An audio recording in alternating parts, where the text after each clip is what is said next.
Howdy everyone, it's David Ryan, Soapmaker 2025, and today I'm making a mango swirl soap. So this is another request from the same friend from the last video.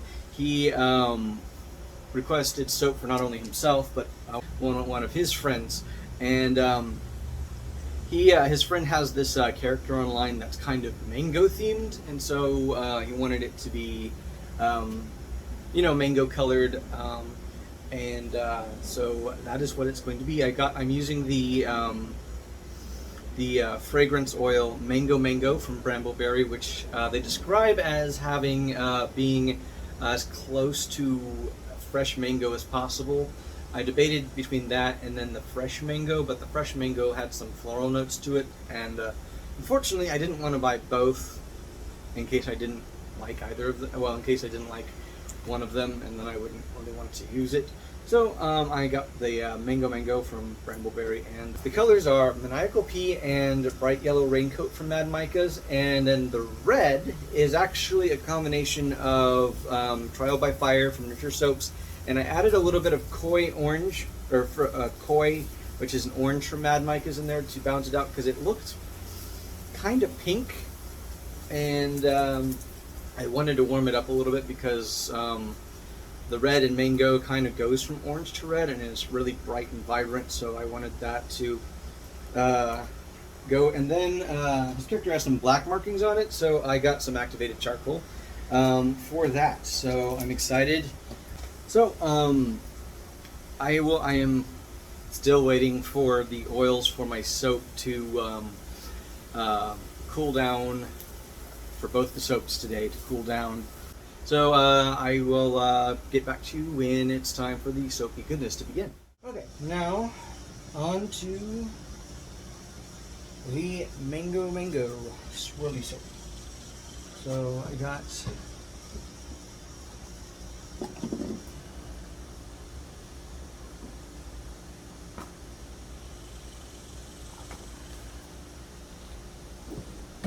got the second batch of lye solution, complete with sodium lactate prepared, and it is at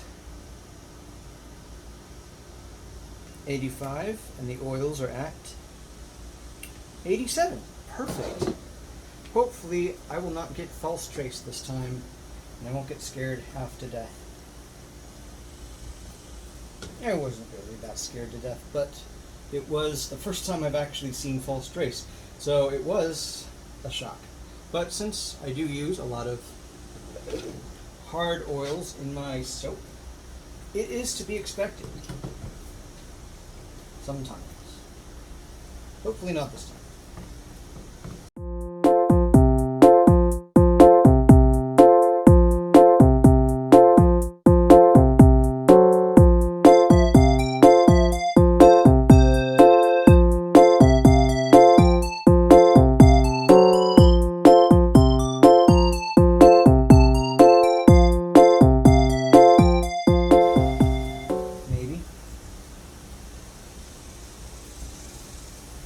Give it a second.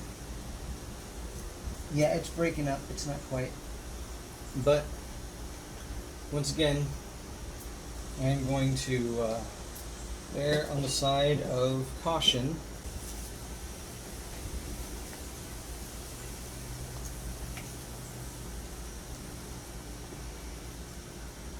Do this by hand.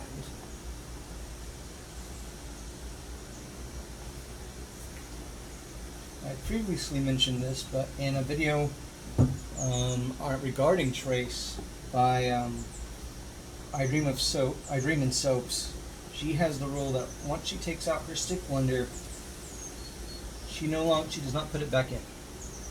Okay, so now I have not just 3, but 5 colors.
Almost forgot the mango fragrance oil. It's a pretty good one. It has some kind of green aspects to it. It smells like a ripe mango, but also a slightly underripe mango, I think.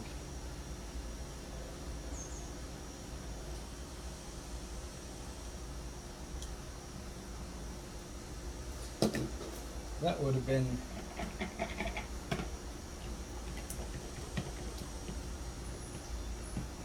a disaster if I had not caught that.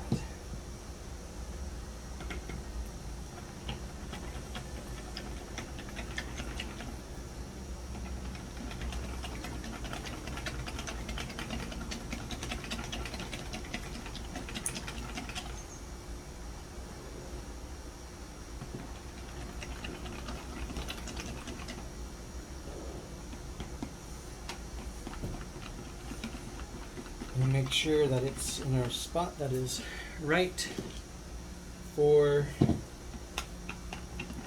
the drop swirl. The mango. I keep calling the yellow mango, which is appropriate, but it is in fact not called mango. So that is. Oh wow, that activated. Okay, that activated charcoal is thick. So I'm gonna.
I don't know how this is going to look. Hopefully it looks good.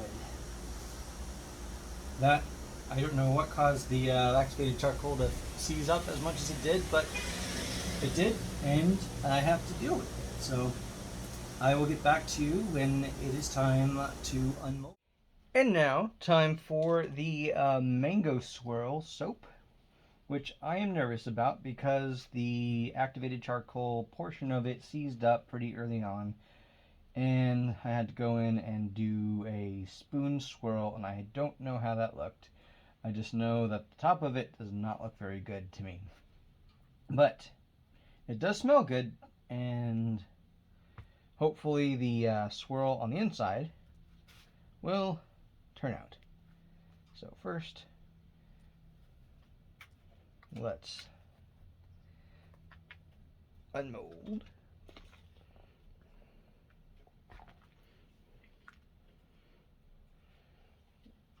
Oh yeah, that scent turned out pretty good.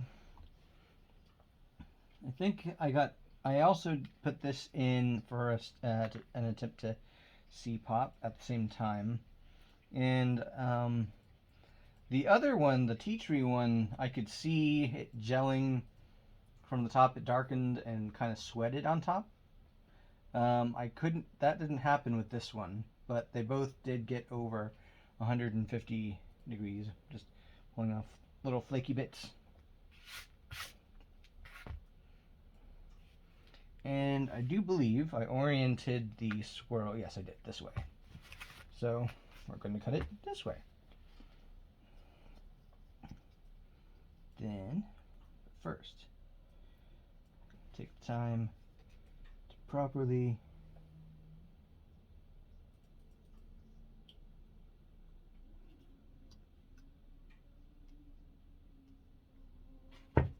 measure it out. Then get a line.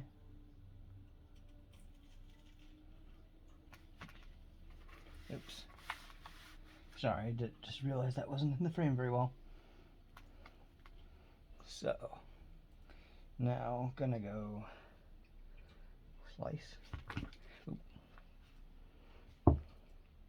This turned out a lot better than I expected, although there's a lot of red, which isn't a bad thing, but it's definitely not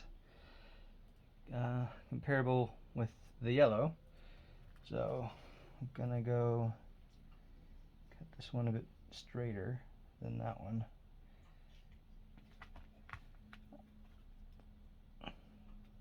I don't think I'll go back to using a cheese grater for the or cheese slicer for this, because this is has a lot more control. I think the activated charcoal got to be popped properly in this one. I'd gotten some of the red in the activated charcoal portion, and it looked like it was going to change it to be more maroon, but it blackened out nicely, so I'm happy about that. It does smell very good. And now for the final slice.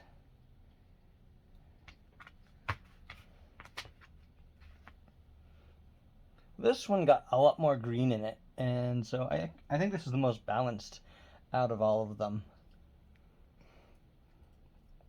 That swirl kind of looks like a big, giant red and green tornado going on in the middle of there.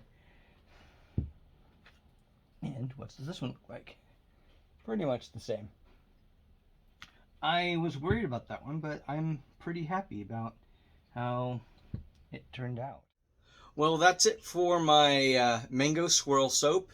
I will be letting both of these soaps cure for about 6 weeks, and then I will be sending them off to my friend, and hopefully he will enjoy them as much as I enjoyed making them. So, but I'd like to know what y'all thought about it. If you have any critique about how I did, any ideas for what I could do in the future, please let me know in the comments. Like and subscribe, and if you'd like to follow me off of YouTube, you can also follow me on Instagram and TikTok at Soapmaker 2025, and I hope to see y'all next time.